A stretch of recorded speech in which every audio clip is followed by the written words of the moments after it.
In the last few lessons, we explained why we should split the dataset into 3 parts: training, validation, and test. This is a standard mechanism, and usually, when machine learning is appropriate, we have enough data to apply it. What if we have a small dataset? We can't afford to split it into 3 datasets, as we will lose some of the underlying relationships. Or worse, we can have so little data left for training that the algorithm cannot learn anything. There is another answer to this issue, and it's called n-fold cross-validation.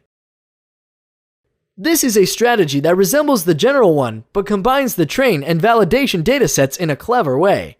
However, it still requires a test subset. We are combining the training and validation steps, but we can't avoid the test stage. Alright, let's say we have a dataset containing 11,000 observations.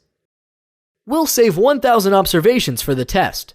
What we are left with are 10,000 samples. Please notice this dataset is not very big. In data science, we often deal with ginormous datasets. Or at least that's the hope. Side note, ginormous datasets have their own big problem.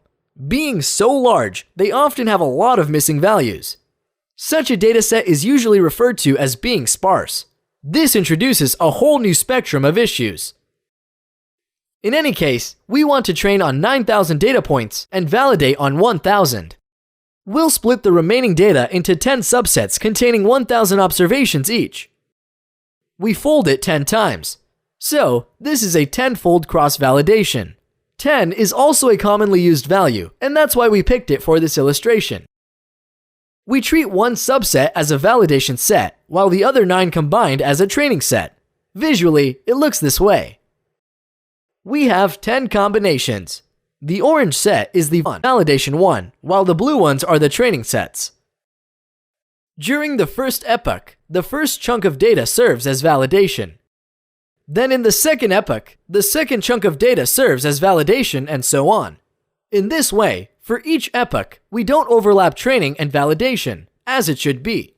Moreover, we manage to use the whole dataset, except for the test part.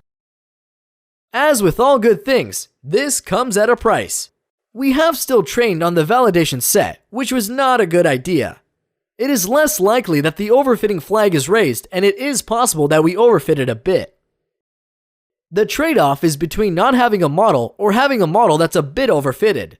N-fold cross-validation solves the scarce data issue, but should by no means be used as the norm. Whenever you can, divide your dataset into 3 parts: training, validation, and test. Only if it doesn't manage to learn much because of data scarcity, you should try the n-fold cross-validation. Okay, this will do for now. Thanks for watching.